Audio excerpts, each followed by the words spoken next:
Hi guys, welcome to Lift More Monday. I'm Justin Moore from Parabolic Performance and Rehab, and today we're going to talk about the kettlebell swing. Now, a lot of people, from athletes to people in the general population, have been using the kettlebell swing a lot more recently, and for good reason. It's a great exercise for developing power from the posterior chain, work capacity, and understanding the relationship between tension and relaxation in movement, which is important in many sports. The problem we see is that a lot of people are losing some of these benefits because they're not performing the kettlebell swing properly. So today we're going to go over 5 major mistakes we see and ways to correct the kettlebell swing so you can get more out of your exercise. Coach Mike is going to demonstrate today. The first error we're going to see is too much bending of the knees, not enough bending of the hips. So basically what we're going to go over today is called a hinge style kettlebell swing. There's actually 3 styles, but the one we want to focus on is the hinge style. So Mike is going to demonstrate first what we see a lot of people do, which is known as the squat style swing. So we'll see. Mike's going to have a lot of bend in the knees, sinking really deep. The bell's really far away from his body. This is known as the squat style swing. Relax, Mike. Thank you. That's a very quad dominant movement, and what we want to do is get a lot more hamstring and glute activation because, to be honest, most people are already extremely quad dominant as it is, and we want to work on that posterior chain to improve their athleticism and to balance their body out. So Mike now is going to show the hinge style swing, where he's sitting deep into the hamstrings and glutes with a hip hinge and only a little bit of knee bend to work on that posterior chain power. Much better. So you can see deep hip flexion, not much knee bend, and then he's snapping through using his glutes and hamstrings to finish the movement. Good, relax. All right, so that's error 1. Error 2 is what we call stalking the bell. And one of our old co-workers, John Martin, used to tell us, pretend like this is a really good-looking guy or girl, depending on who you are.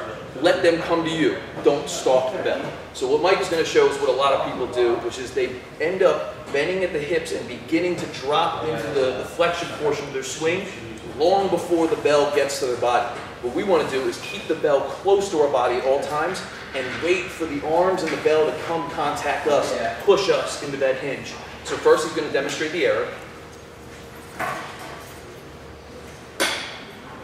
So as you can see, as that bell comes to him, he's hinging and bending at the hip long before that bell even gets to him. We want to wait much longer. So relax, Mike. Good. So what I'm going to have Mike do to correct this error is without the bell, I'm going to have him stand at his finish point where the bell would be up in front of him, glutes and core tight. As his bell is coming back towards him, he's going to wait. When he feels contact with the arms, he's going to hinge deep back and now snap through and flick the bell off his body. So again, this is a good drill to work with somebody who's learning the kettlebell swing so they can learn to push those hips back, actually using the arms to finish the movement. Go ahead, back in. And now he's going to take it with the bell and do the same thing.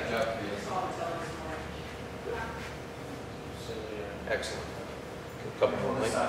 Really wait for it to get to you. And last one. Good, relax. So that's error 2. Error number 3 is not maintaining enough tension at the top of the movement. As we said before, the kettlebell swing is great for learning the relationship between tension and relaxation. The problem is a lot of people get to the point at the top of the swing where they should be most tense and they relax. Kettlebell swing is hard work. You have to be able to maintain tension in your anterior core and glutes as that bell is floating away from you. There's a couple of reasons for that. A, we want to get the contraction of those muscles at full extension. B, we want to minimize shearing forces in the spine as that bell is floating away from us. There's a lot of people who get stuck in extension of the low back, which is going to put our spine in a really rough spot. What we want to do is get to that top of the movement, engage the glutes, engage the core, and let the bell float before it comes back to us. That's the point of tension. The point of relaxation is at the bottom of the movement where we're letting that bell come to us, we're relaxing into the hinge, and then we're snapping back through the tension again. Go ahead, Mike, show me a few. You're going to show me a few first where you unbend the hips at the top. Good, and relax at the top. Good, exactly. See how Mike is not getting the full extension? He's relaxed, his low back is really lordotic. His glutes are off, his anterior core is off. Go ahead, relax. Good. Now, Mike's going to demonstrate a much better swing where he's engaging that anterior core at the top and his glutes to finish the movement.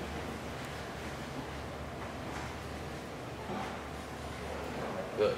He's staying tight, the glutes are engaged the entire time at the top, his anterior core is engaged, and then he's relaxing as the bell comes back to him.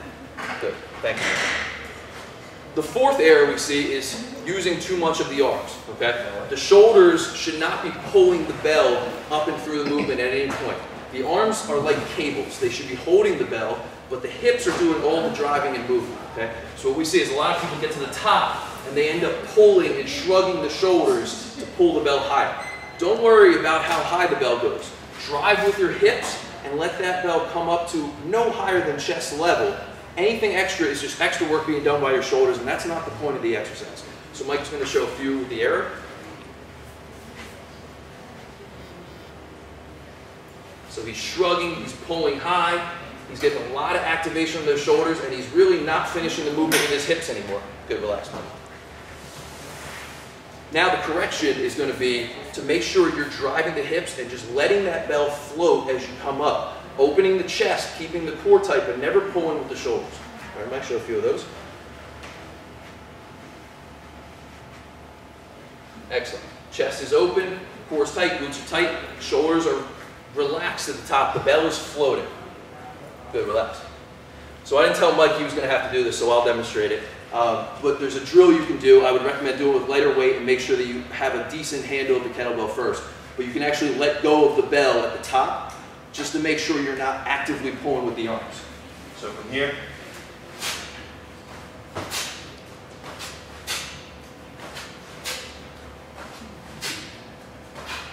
the bell is actually weightless at the top and floating, so we're not actively pulling it up at all, okay? And the last error is going to be waiting far too long at the end of the hinge for the bell to get back there, and then letting it hit you in the butt and not quickly changing directions. The kettlebell swing is a very powerful, fast, explosive movement. If you wait too long between hinge and finish, you've wasted the exercise, okay? You see a lot of people hanging out in this hinge position. The bell will actually hit them in the butt, and they wonder why that's happening. As soon as you feel the end of your hip hinge, you have to quickly and aggressively snap your hips back through to finish the movement, okay? Show a few of the error, Mike.